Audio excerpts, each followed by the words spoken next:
तो फायरवॉल को समझने के लिए दो छोटी छोटी मिसालें हम आपको देंगे। एक जो सबसे बड़ी मिसाल है, जो पहली मिसाल है वो ये है कि डाटा जो था पहले वो एक जगह से दूसरी जगह जब जाता था तो जो ये वेब मैनेजमेंट सिस्टम होता था उसके थ्रू पॉइंट ए और पॉइंट बी जो है ये सिर्फ उनको मॉनिटर करते थे कि पॉइंट ए से जा रहा है और पॉइंट बी के ऊपर जा रहा है। मगर अब फायरवॉल आने से जो आईटी एक्सपर्ट्स ने हमें बताया उसके मुताबिक डाटा जो है वो पैकेट्स की सूरत के अंदर जो है वो ट्रैवल करता है, यानी आप कोई मैसेजेस भेजते हैं या चीज़ें वगैरह भेजते हैं या डाउनलोड करते हैं तो वो पैकेट्स में पॉइंट ए टू बी जाता है। फायरवॉल के होने से ये है कि जो सरकार है उसकी एक्सेस उन पैकेट्स के अंदर हो जाएगी। उसकी मिसाल एक पहले भी दे चुके हैं कि जिस तरह अब मोटरवे की एंट्रेंस है इस्लामाबाद में और उससे पूरे पाकिस्तान में आ रही है, तो अगर उस जब ट्रैफिक एंटर हो रही है तो वहाँ पे एक सख्त किस्म का पुलिस की चौकी लगाई जाए या नाका लगाया जाए जिसके ऊपर पुलिस एक एक गाड़ी को रोक के एक एक इंडिविजुअल को उतार के और उसकी थॉरो तलाशी ले, तो उसकी वजह से ट्रैफिक के फ्लो जो है वो मुतासर होगा। पीछे जो है वो बैकलॉग बढ़ जाएगा और ट्रैफिक रुक जाएगी जिसकी वजह से हर एक को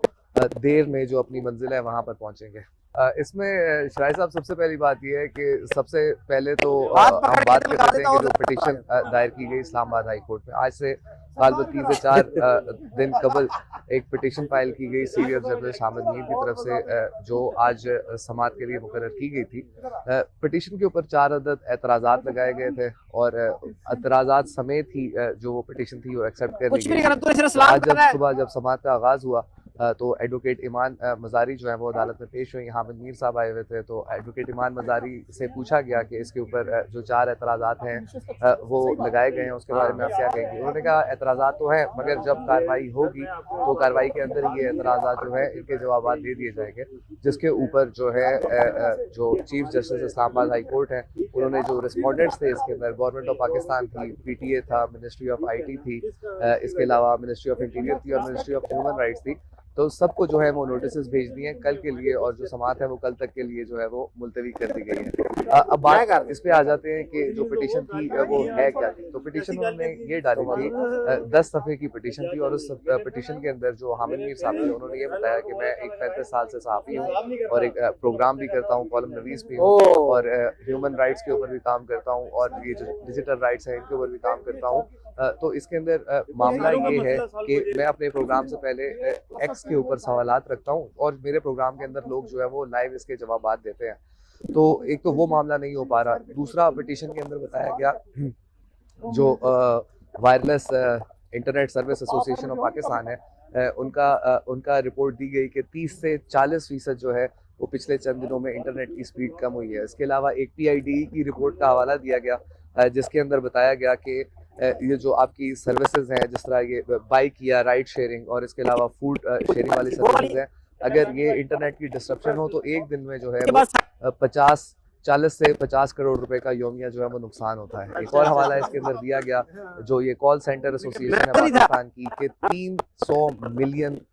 का जो है वो रेवेन्यू जनरेट करती है और ज़र मुबादला के अंदर इजाफा करती है। ये जो हमारी IT इंडस्ट्री है जिसमें कॉल सेंटर्स और इस तरह की जितनी सर्विसेज प्रोवाइड की जाती हैं, तो ये सारी चीज़ें उन्होंने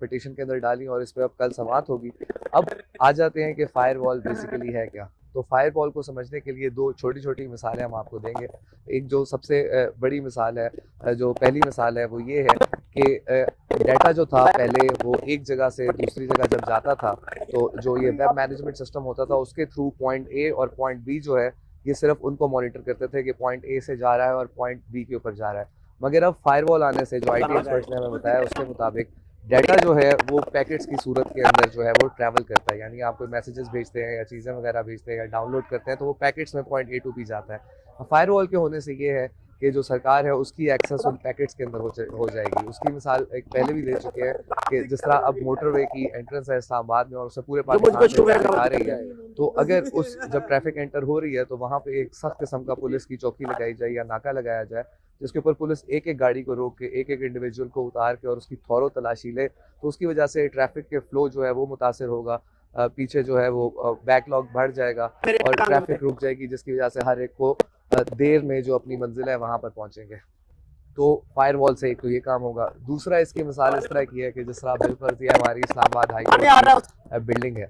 इस बिल्डिंग में जो भी पहले तो था कि आपने कार्ड दिखाया और आप एंटर हो गए। अब ये है मामला, यहाँ पे एंटर होने के लिए, इस बिल्डिंग में एंटर होने के लिए फायरवॉल से ये होता है कि एक आदमी को उस बिल्डिंग के साथ रजिस्टर होना पड़ेगा। रजिस्टर होने का मतलब ये है कि इंसान को अंदर से उसकी पूरी सर्वेलेंस होगी, वो अंदर जाके जो जो चीज़ करेगा वो कैमरे से रिकॉर्ड की जाएगी, जो जो चीज़